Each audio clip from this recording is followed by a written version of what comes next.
سیدنا علی شیر خدا رضی اللہ تعالیٰ عنہ جب آپ کو ضرب لگی اور شہید کیا گیا تو شہید ہونے یعنی وصال فرمانے سے قبل جو آپ نے وصیت فرمائی، سیدنا مولا علی المرتضیٰ رضی اللہ تعالیٰ عنہ نے اپنے وصال سے قبل شہادت کے وقت جو وصیت فرمائی، اس وصیت میں لفظ ہیں، فرمایا اللہ اللہ فی الایتام فلا تغبوا افواہہم ولا یضیعوا بحضرتکم فقد سمعت رسول اللہ صلی اللہ علیہ وآلہ وسلم یقول من عال یتیما حتی یستغنی اوجب اللہ عز وجل له بذلک الجنہ کما اوجب لآکل مال الیتیم النار۔ سیدنا علی شیر خدا نے فرمایا، لوگوں میں تمہیں اللہ کا نام لے کر یتیموں کے حقوق کی طرف متوجہ کرتا ہوں، ان کے حق ادا کرنا، فلا تغبوا افواہہم، اور ان کے ساتھ ایسا معاملہ نہ کرنا کہ کبھی ان کو کھانے کا دو اور کبھی نہ دو، کبھی ان کے منہ میں لقمہ پڑے اور کوئی دن بھوکا گزرے، کسی ایک دن لقمہ ملے ایک دن بھوکا گزرے اور وہ تمہارے ہاتھ کو تکتے رہے، ان سے ایسا سلوک نہ کرنا، ان کی مستقل کفالت کا اہتمام کرنا کہ کسی ہاتھ کو تکنے کی بجائے عزت کے ساتھ ان کو کھانا ملتا رہے، ان کی کفالت ہوتی رہے،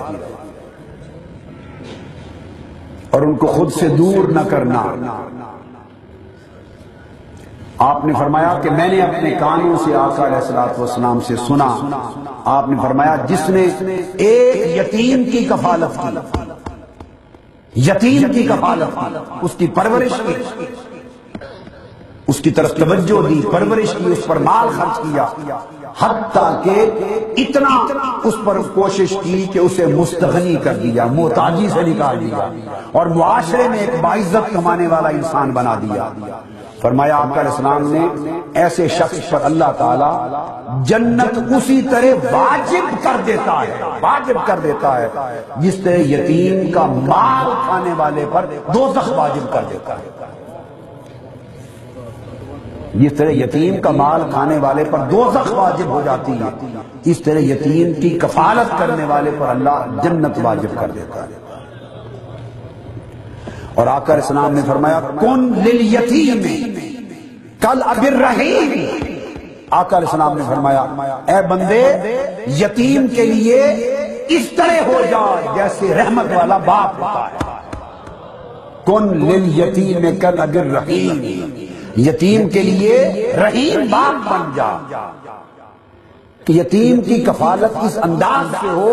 کہ اس کی عزت نفس مجروح نہ ہو، جیسے اولاد پر باپ خرچ کرتا ہے تو اولاد کو شرمساری نہیں ہوتی،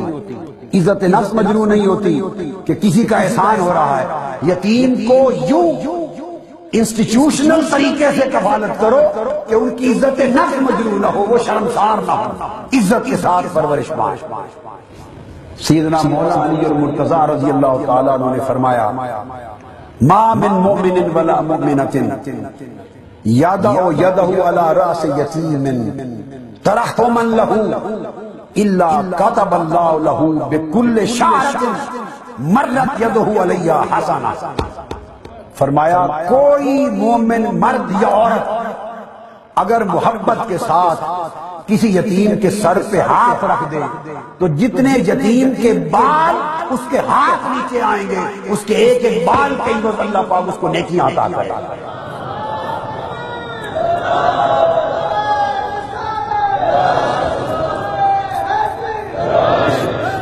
سیدنا مولا علی المرتضیٰ نے فرمایا ان فی الجنت دارا یقال لها دار الفرج لا يدخلها الا من فرح یتام المؤمنین۔ آپ نے فرمایا کہ جنت کے دروازوں میں سے ایک دروازہ ہے، اس دروازے کا نام ہے باب الفرج، باب الفرج، باب الفرح، باب الفرح، خوشی کا دروازہ۔ فرمایا اس دروازے سے کوئی اور شخص داخل نہیں ہو سکے گا سوائے اس شخص کے جس نے کفالت کر کے مومن یتیموں کو خوش کر دیا، ان کو فرح پہنچا دیا۔ ان کو عزت دے دی اور ان کی باعزت کفارت کا اہتمام کر دیا، وہ جنت کا دروازہ صرف یتیموں کے کفیلوں کے لیے مختص ہوگا، چیریٹی دینے والوں کے لیے۔ آقا علیہ السلام نے فرمایا، اور سیدنا علی شیر خدا رضی اللہ تعالیٰ عنہ راضی، من آلا ثلاثة من الایتام کان کمن قام لیلہ وصام نہارہ وغدا وراہ شاہرا سیفہ فی سبیل اللہ وکنت انا وہو فی الجنت اخوین کما ان ہاتین اختان اصبعی السباب والوسطی الصق۔ آقا علیہ السلام نے فرمایا، جس نے 3 یتیموں کی کفالت اپنے ذمہ لے لی، کتنی؟ 3 یتیموں کی کفالت اپنے ذمہ لے لی، اس کا نام اللہ کی بارگاہ میں ان لوگوں میں لکھ دیا گیا جو ساری زندگی رات کو قیام کرتا رہا، دن کو روزے رکھتا رہا اور تلوار لے کر خدا کی راہ میں جہاد کرتا رہا۔ اور بات صرف یہاں تک نہیں، یہ تو اللہ لکھے گا اس کا نام، اور فرمایا پھر جنت میں اسے اپنے بھائیوں کی طرح ساتھ رکھوں گا۔ فرمایا جس طرح یہ 2 انگلیاں میں نے ہیں، اس طرح یتیموں کی کفالت کرنے والے کو اپنا بھائی بنا کے جنت میں رکھوں گا۔